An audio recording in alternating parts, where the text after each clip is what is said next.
I hate myself. Now, a sane individual might tell me to try and better improve my mental state by visiting a therapist or talking to somebody close to me about it. However, I am not sane. I think that I should embrace my self-hatred, which is what I did by playing all the Touhou games. And it was an interesting experience.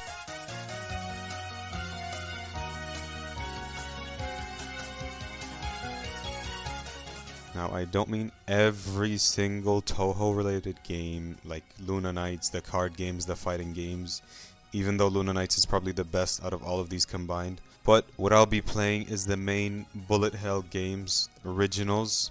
And yes, I know it's a sin to play them in chronological order, but that's what I'm going to be doing because I am a dedicated man. I've never played any of the main Touhou games, and I want to play them in order. I'll be ranking the games as each segment is completed on how fun, innovative compared to the previous game, and how good the music is.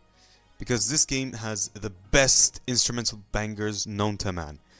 Bad Apple, Love Colored Master Spark, and of course everyone's favorite, Night of Nights. Anyways, enough time wasted, first game go.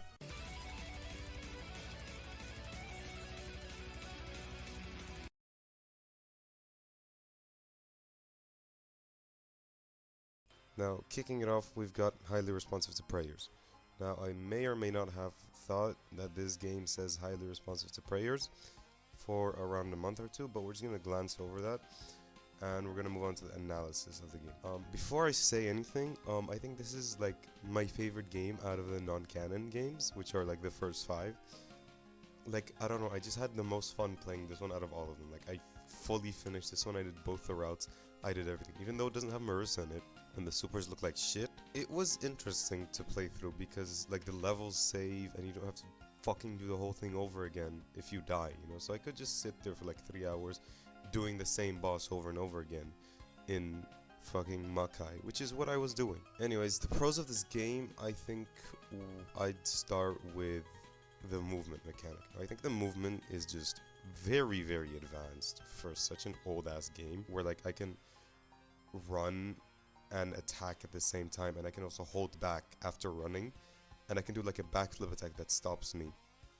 All those things mixed together make just for such smooth movement in my opinion, and I enjoyed that so much, and it made playing through it very easy. This is like somewhat of a con, but like for later games, more or less, because the fact that like you have one-dimensional movement in this game, and then in the other games you have two-dimensional movement, which I got used to this, and then in the second game I just got like fucked in the ass because all I did was stay at the bottom and I wouldn't go up or down, and that kind of screwed me over. Moving on, we have interesting mix of like the staff and the card throws. I'm gonna be honest, I didn't really use the card throws, but you could do some cool ass tricks with like the yin and yang ball and then throwing the cards, and like you can do some trick shots and shit. Also, the physics of the ball is like really advanced. I don't know if I'm like stupid or something, but like it was really smooth for me. Like if I hit the ball running really quickly, it would, you know, bounce off the wall really hard and then move really quickly. If I did it while just standing, it wouldn't hit off the wall as hard. It wouldn't move that quickly, which, you know, that's how physics works. Now, moving on to like more of the non-player things, I think the stages themselves are too easy. I'm not gonna lie. Like the stages where you're like flipping the cards and shit, that's too easy. Everything except for the boss stages is just like hellishly, stupidly easy, in my opinion. Like, I flew through those. Maybe the last one in each of the worlds was like hard, but like other than that, I just throw the ball around and like it would just hit everything regardless. I will say though, the mechanic that makes it so that a bunch of the balls start attacking, I don't know what to call them, the balls that like damage you, the mechanic to like shoot out those balls if you haven't completed the level in a certain amount of time, I really like that because it puts like pressure onto you and doesn't make it too easy, you know, so you can't spend your entire lifetime doing one level, you know. So there's kind of a difficulty there, but like overall you can just cruise through those. So moving on to the bosses are all really diverse, right? Like every single boss seems different, And for a game that's just ping-pong the anime, like, that was not to be expected. Like, every single boss that I'd fight, especially the final bosses, they were all really different. I think the hardest boss for me was the eye boss. I don't know what that is. Every single other boss was like some sort of anime girl. The eye boss was just an eye. And it was so hard to do. Like, I did not record my audio for this bit of the gameplay because it was really late. Because I was doing this at 3 AM. But I was dying inside. And like, I don't think I was dying inside this much for any other boss. Like, obviously I didn't like finish the boss's first try. It's just that that specific boss took me so many goddamn tries. I was so happy at the end after beating him. Just, I don't know, but like, all the bosses are so different. They all have different attack patterns. You have to deal with them differently and all that. There's also 2 routes in the game, which I think is pretty cool. You know, you have 2 different routes, 2 choices of where you want to go. I know this is an arcade game, but that's like just so rare, you know, because like there's replayability to it. You know, you don't just play once and then that's it, boom, you finish the game. You have to play it again to like finish the other route, which I don't think any of the other games really have. The other games just have like different characters to play, which is why I enjoyed this one mostly. Now, I'll move on to the cons. I think the first con of this game is that, as I said, the base stages are very, very, very easy. And the learning curve between the base stages and the bosses is just like insane. Like, it's like hydrogen bomb versus coughing baby, okay? Like, genuinely, you go from this like frolicking in a field to like fighting Satan. Like, this is not okay. I go from this tiny stage of just throwing a ball around to flip cards to like fighting 6 eyes that shoot balls and like shoot missiles and shit. Like, that's not a good learning curve, you know? But like, you get used to it after playing the bosses a few times. Honestly, there's not that many cons to this game. The only other con is the one I mentioned earlier with the fucking eye boss being hard as shit. Another thing I'd like to say is the final boss has a really goofy hitbox. The one in, I'm sorry if I'm mistaken, but it's, I think I did the Jigoku route first. I'm not sure. If anything, I'll just like, I'll correct myself or something. I don't know. But that boss has a really weird hitbox. I don't know how the bomb works on that boss. I think it like depends, because I think the boss is immune sometimes. But like, sometimes the ball would just phase through them. And I don't know, it just was weird to play against that boss, but you know, I managed. Also, another thing, the problem with the one-dimensional movement is you can get really easily cornered by the bosses. Like, the bosses can just, like, you can get stuck in a corner and there's no way out. Like, you're just stuck there. You could also get stuck in the middle. Like, it's just, you have very little escape options. And on top of that, you can't jump, which isn't really a problem. It's just like, it's really hard to get cornered. Not really hard, sorry. Really easy to get cornered by the bosses. And it just really screws you over. Right, now let's put this on the tier list. So on the tiers we have S, A, B, C, D. F is for like fucking failures, which I don't think there's many in here. I think there's only one that I'll talk about later. But I think fun, I think I'd put this at like A. Because this game was genuinely so fun to play, as my first one as well. Like, I was like, not sure if I want to play this series, but like the first game really sold me, so I'll put fun at A. Innovation compared to previous games, I can't really say, but innovation overall with like the good quality of life of movement and all, I think I'd put it at like a solid B. You know, if I could put it at the bottom of B, I'd do that, like bottom B, top C, if that was like an option. And music wasn't the best. I think I got tired of the music when I played the bosses because it would just replay over and over. So music, I'd put it like, it's not shit though, so I'd put it at like C, you know? Anyways, next game. Next time. How much? Secret. Why? Just guess. $600? Jail. Alright, so moving on, we've got the second installment in the Touhou Project series, Story of Eastern Wonderland. I'm gonna be honest, I didn't like this game as much as their previous one, or games after this. I think this is genuinely, like, the least game I enjoyed. I'm not saying it's the worst one, it's just the one that I enjoyed the least. I think it has some good points, it's just that the shift from one-dimensional to two-dimensional movement is kind of goofy. I understand that this is where the creator was like figuring out what he wanted to do exactly, and he kind of just changed the game overall.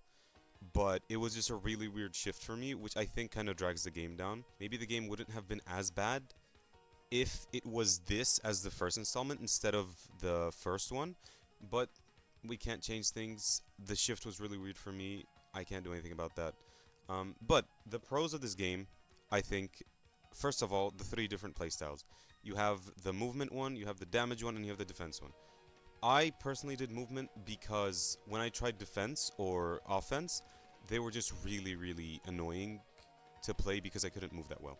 And I was more willing to be patient rather than keep dying over and over because I can't dodge something fast enough.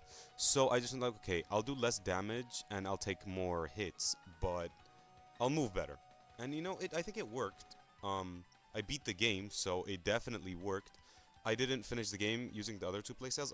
I definitely used them, I just didn't finish the game with them. Another thing, holding the attack button makes you fire constantly, which is different from the first game, but is the same throughout after this, except for the 3rd game. In the first game, you'd have to spam the cards, but the first game gets a pass because the cards aren't the only thing that you have in your arsenal, right? So it's not as bad, but you know, having to hold Z is just a better overall thing for you, rather than spamming Z. Another thing, I know that there's probably people who have deciphered the first game as a story, but this one has actual dialogue. Although I didn't comprehend it, and I didn't actually read through the dialogue or the story because I don't really care about that. I just came here to analyze the gameplay. But it was nice having Reimu talk. I think Reimu's too bratty in the first universe, I guess, before the reboot. But, you know, I can't do anything about that. I think it was cool, though, just having Reimu talk to her turtle, and you know, Marisa was there! Marisa's a thing that exists. I really like seeing her. I like that I had to beat the shit out of her. I like to think that the scenario that happened after she beat the living shit out of her kind of went like this. Alright, I beat the living shit out of you. Now become my friend. Friend? Yes, friend. What could possibly go wrong? So yeah, moving on from Marisa, the game has cool visuals. I think the bomb is much better done than the first game because it's like, my eyes still do like explode, but it's not as bad because it looks nice. There's also a smaller window, so it looks more like an arcade game. The first one looked like a game you'd play on your PC, right? This one looks like something you'd play on an arcade, and it has like the weird arcade point system. Okay, so now we're gonna move on to the cons of the game, right? First of all, the learning curve is just insanely high, right? One-dimensional, two-dimensional movement, I've already mentioned that. But the difficulty from the first to second game is insane. Like, the second game is just way harder. I don't know if it has anything to do with the movement. I don't think it does, but I'm not 100% sure. But just, like, the second game is just infinitely harder, which is fine, because it goes, like, there's a learning curve within the game. But, like, outside of the game, that learning curve is just really tough to climb. The last thing that I'd like to mention about this game is the fact that when you die, you restart. You have 3 restarts, right, which is fine. And I get this is for difficulty, but it pissed me off because the first game got me so used to just repeating the levels over and over. So it was really just weird for me to just die and have to do everything all over again. I did it. I don't know if I'm glad that I stayed up till 4 a.m. on a school night to do it, but I did it, and I can't change that. You know, I did it, and I can't change that. And you know what? I'm glad. I'm glad that I got to do that. But for some people who don't have the time to do that, it just pisses them off, and they just drop the game, which I think is a small issue. This is a staple in the rest of the games, so like you can get used to it, which I did. The next game, though, kind of fucks with it, but the ones afterwards are fine. So anyways, as a game, it's fine. Overall experience, you know, it's alright. Not the best. I get that it's setting up the next games, and I respect that. I understand that you can't just shift from a different type of game to another without having, like, a weird learning curve or just, like, goofy play styles in comparison to the previous one, right? So it's alright. So anyways, moving on to the tier list. For music, I don't think I can put this game anywhere higher than C. The music isn't that great for the first few games, but it's alright. You know, I'd put it at a C. Low C, high D. You know, nothing crazy. Innovation. Innovation I'd put like high A because it's trying to change for the better. Even though it's a weird shift, it does try to change. Alright, so for fun, I gotta say this game wasn't as fun to play as the previous one, so I'm gonna put it at C. I'm sorry to whoever likes this game, I'm sorry, it's gonna have to go to C. Anyways, next game, go.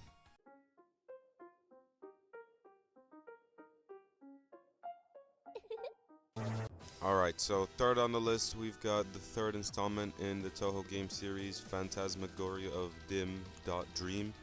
Dim Dream. I don't know how you... Whoa. I don't know how you read that, but that's that. Anyways, this game, I think, was my favorite. Out of the first 6 games that I played, this one is definitely, like, up there, because the concept of it is just very, very fun, and really well executed. Compared to the previous game, I think if all the games were like this, I'd love them. But they just kind of made this game, and then they just strayed away from this concept completely. Which, I don't know, I feel like, I don't know, a few more games like this would be fun. This was definitely number 1 compared to the rest of the games. The second one would definitely be the first one. But yeah, let's move on to the pros of this game. As I said, it's very different from the first game, but it's not different how the second one is different from the first one. This is different because of what's actually, like, happening around you, right? Not the game, the core gameplay. The core gameplay is still the same. You're still just flying around, 2-dimensional movement, and shooting. That's all you can do. But you can hold X this time, and it charges up your little meter bar thingy, which, depending on how long you charge it and how much you can charge it, does different things, which... So on your screen, it'll shoot out a laser or whatever your character does, but on your opponent's screen, it'll screw them over by, like, I don't know, summoning Marisa or something. Which, you know, that never happened, but, like, you can't have that in the other games because this is, like, a 1v1 game with whoever you're playing against, your friend, I don't know. This gives a great skill curve between the two games, like the second and third one, because it's the same gameplay, it's just a different concept, right? So, like, if you're good at the second game, you're gonna be good at this. But you have a little bit to learn compared to the second game, but it's just really easy compared to how the second and first ones interacted. Next, this game is different from the second because you can actually pick your character, right? In the first and second you play as Reimu. Nothing against Reimu, she's like my second, third favorite character.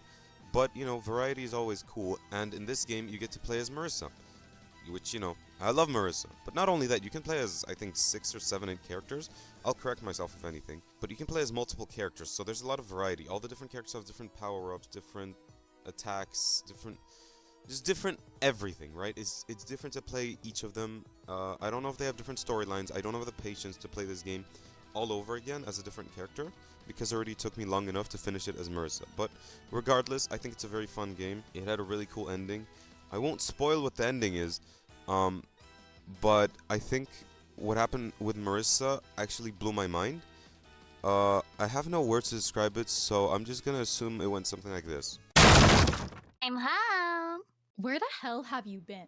So basically, I fought a bunch of our friends and an evil clone of you and won. Then I fought these 2 science wizard ladies, and they gave me this cool gift. What gift? What is that? It's Mimi. Say hi, Mimi. Mimi! Marisa, Yes? that is an intercontinental ballistic missile. That should not be anywhere near us, especially our fucking house. Don't worry, she's friendly. What was that? Oh, that's just her. It's probably fine. What do you mean it's probably fine? Didn't the wizard ladies give you a rundown on this warhead they handed to you? I don't know what a warhead is. Get her out of the house. Quickly! Anyways, each boss of this game is actually much harder than the previous one, but not to an extent where, like, the skill curve is too high again, right? Sorry for using that word so much, but, like, skill curve is very important in games, right? You can't just go from easy boss to, like, mega hard boss. As, like, challenging as that is, that's not exactly good game design. But this game does it correctly, right? Because you have a lot of bosses. Each stage is pretty much a boss, which I like, right? Each stage is harder than the previous one, and the final boss is, like, super, super hard. You still have restarts and all that, but if you use all of them up, you have to restart completely. And honestly, this game only has one con, in my opinion. Like, obviously the graphics and all are cons, but I can't really criticize that because it's an old game. So the only con that I'd say that this game has is a lack of a tutorial, right? Because you don't know what the like bar at the bottom does, and you don't know how to use it. And I understand it's an old arcade game, you shouldn't have a tutorial. On the arcade games, you just have buttons, you just figure out, you press them. But it would be nice for the game to at least tell you, hey, do this, and this will happen. So yeah, that's really the only nitpick thing I can get out of this game. Everything else is really perfect. Like, I genuinely can't think of anything else that this game does wrong. So for the tier list, fun, I'm sorry, I'm putting this at S. I had so much fun playing this game. I did not grieve at all when I lost. I was happy to play it again. So definitely S on top of all the other games. Innovation compared to the other game, definitely A, because it tries something different while using the core mechanics of the second game, right? Unlike the first game. For the music, I don't know. I didn't really like the music that much, but like, you know, the first games don't really have that much good music. So again, I guess high B. I'd put it high B, low A, but definitely at B. I won't put it at A. So yeah, you know, not the best music, but it's not the worst either. Anyways, next game, go. Rapaz, ele tá sem zap. Anyways, moving on, we've got the fourth installment, Lotus Land Story. Now, I'm gonna be completely honest, I feel like this is just a continuation of the second game, because there is nothing different, right? All the issues from the second game just pull over to this one, right? And the fifth game has the exact same problem, right? It's the exact same game. The visuals, the everything, the UI, everything is exactly the same. Only difference is I can play different characters in this one, right? So in the second one, I only get to play Reimu, but with different aspects of her, you know, mobility and her defense and her offense. And in this one, I can play as Marisa. And for each of them, you can pick like 2 types of weapons. Marisa has like lasers and then like rockets or something. I definitely prefer the rockets because, you know, more damage output. The lasers would just like attack whenever they wanted to. The rockets constantly attacked and they just like kind of merged in with your like star attack thingies when you hold Z. So that was just much better offensively for me. The movement, you can't really tweak that anymore. So yeah, the pros of this game are the same as the previous game. With a few tweaks, obviously, you can play different characters, so it's much, you know, much more diverse. Still though, the third game has more characters for some reason. I don't know why, but whatever. You also hold Z, but that's just normal for the rest of the games after the second one. The bosses and all are cool. The story is cool. I didn't read the dialogue that much, but it's alright. You know, you get to fight Reimu. I really liked that I got to fight Reimu. I wonder if you can fight Marisa as Reimu if you play as her, but I don't have the patience to actually play through the game and find out. But I don't know. You can look it up or something. I'll make sure to check if you actually fight Marisa as Reimu. If you do, that's cool. Two-dimensional movement, obviously that's a staple in all the games after this. There's really nothing different from the second game. Like, genuinely, there's nothing different. The bomb looks cooler, though. The bomb, when you activate it, is just Marisa posing, you know. The art style is kind of weird, but I can't change that. It still looks better than just flashing lights. All in all, it's pretty much the same game as the second one with different characters. For fun, I'd put it on the same tier as Story of Eastern Wonderland. It's literally the same thing. For innovation, literally F. There's nothing different. Actually, you know, for innovation, I'll put it at E because it does implement new characters. I'm going to compare it to the second game, not the third, because they're completely different games. You add new characters, you have new attack styles, so I guess there is some innovation, it's just barely any compared to the other games. But for music, I have to give like low S, high A, because this is where Bad Apple comes from. And Bad Apple is the best song ever in Touhou history, so, you know, I have to put it this high. Anyways, next game, go.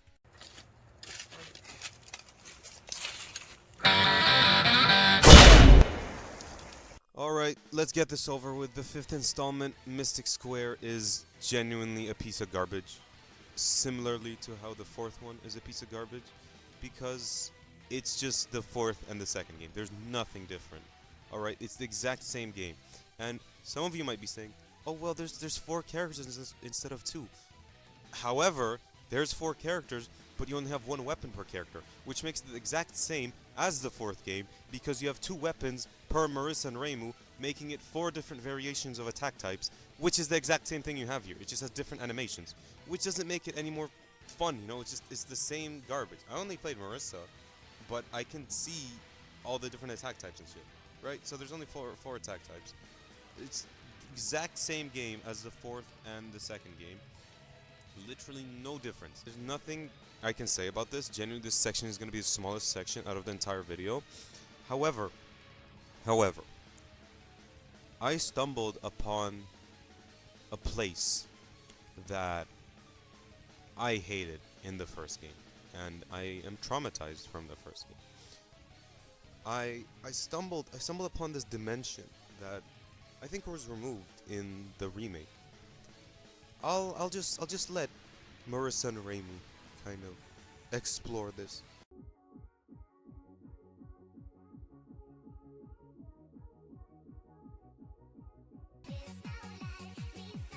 I wonder what Reimu is doing.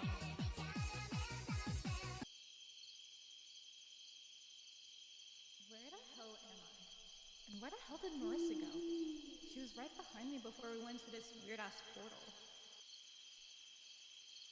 Where even am I?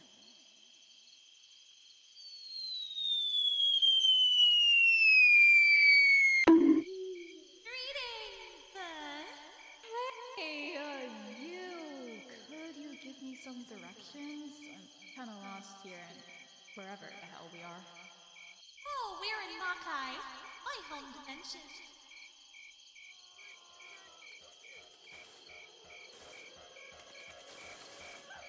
What? No, what? No, what? No, can't leave. I need to leave. There it is. I need to leave immediately. Have you seen a dumb blondie cosplaying a witch? Yeah. She went that way. So anyways, I have nothing to say about this game. Everything I've said in the 4th part and the 2nd part is the exact same thing that I'd say here.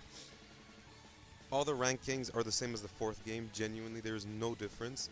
Absolutely no difference. Except for music. Music goes to D because the music is just worse. There is no good OSTs in this one. In the previous one, there was Bad Apple. This one, there's nothing. So this game has nothing to it. At least the 4th one had Bad Apple. This has nothing. Absolutely zero. This is worse than the 4th one because of that. It's on the same level as the 2nd one, but I think it's worse than the 2nd one because it doesn't innovate. No. I think it's worse than the 2nd one because it doesn't innovate. So, out of the 5 games that I've analyzed up until now, this is the bottom of the barrel. No differences in the tier list. Here you go. All 3 at the same time. 3 bonk sound effects overlaid over each other.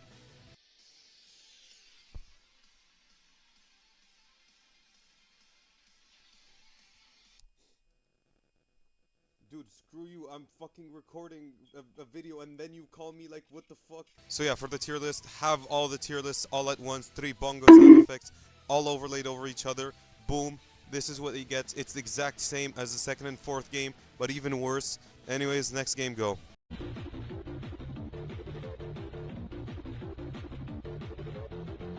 Alright, after my rant on the 5th game, we're gonna have a little breath of fresh air, embodiment of Scarlet Devil.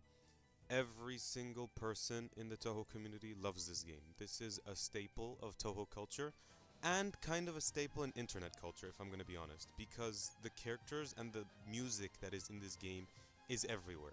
Okay, you've got characters like Remilia, Sakuya, the reboot overall, the reboot Reimu, the reboot Marisa, everything. It is a staple in internet culture, especially Sakuya and Night of Nights. Now I know the original Night of Nights isn't what you hear normally, but the remix is everywhere. Everybody knows about the remix. My mom, my grandpa, my friend who hates Touhou, he knows about it.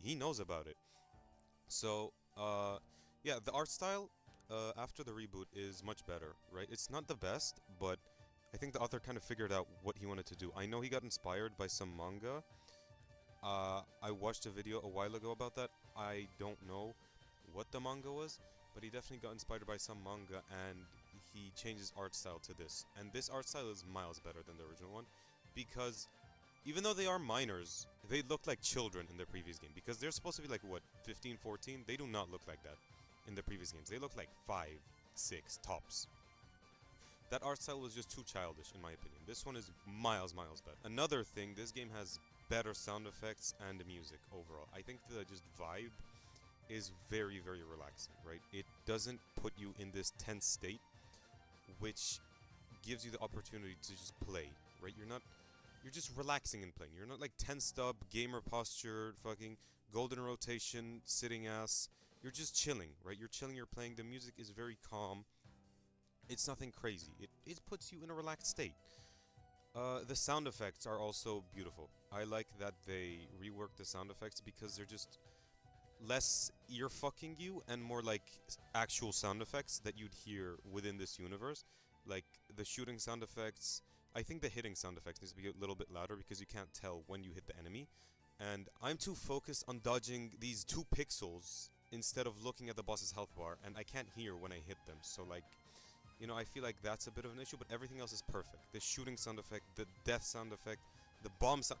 There's no bombs, actually. There is no bombs. You get to use the Master Spark as Marisa. I did not play as Reimu again. You get to use the Master Spark as Marisa, right? The Master Spark is my favorite move in almost all of anime, right? With some exceptions, but like I love the Master Sparks. I was so happy using it. I spammed it like crazy. I fought Sakuya. I may have done something along the lines of Victory is mine. I've placed you in such a position that escape is impossible. Perish!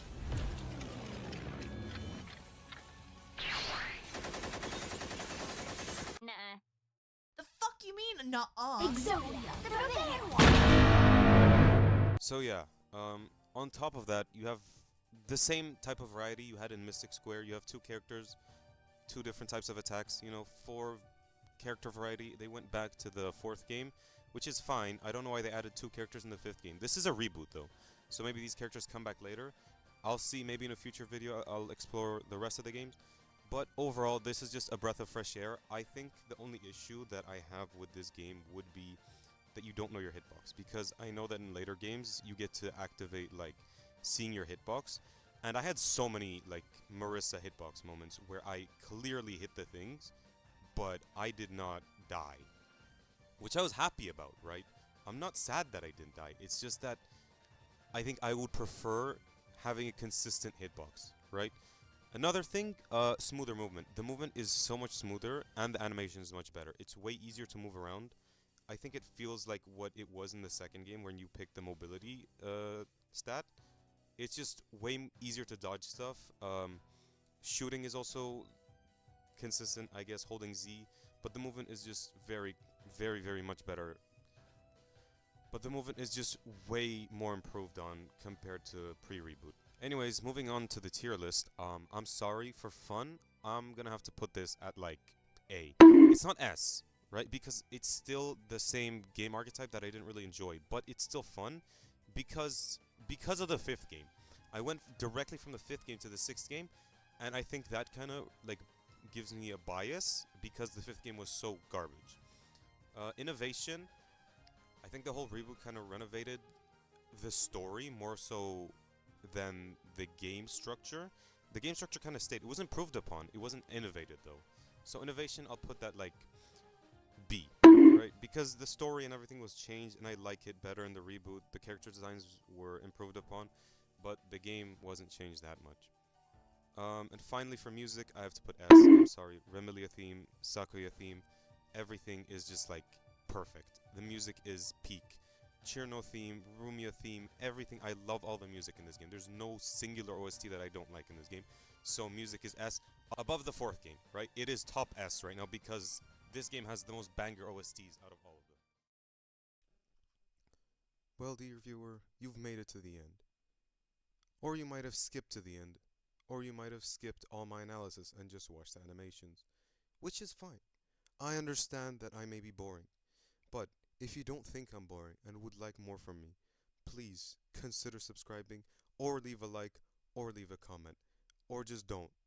I don't mind either way. As long as you clicked on this video, I appreciate you. This is releasing in 2025, January 1st, so Happy New Year to everyone. If you want more content, just please support me. Leave a tell me in the comments if you liked it, what worked, what didn't work, whatever you want. Swear at me, curse my entire family in Arabic. I don't care. Whatever you want. Just leave something in the comments to give me feedback. And yeah, good job on reaching the end. Thank you. Finally, we made it. We found the One Piece. All those tireless nights beating the same two bosses for 5 hours at 3 a.m. has finally paid off. Behold, the One Piece. Hey, Rain. Thanks for the meat. It was really good. Who's he? Just play along. I owe him big time. He saved our entire dimension because I gave him a piece of meat. Oh. Anyway, you open it, I guess. All right. I forgot about that. Okay, let's crack this thing open.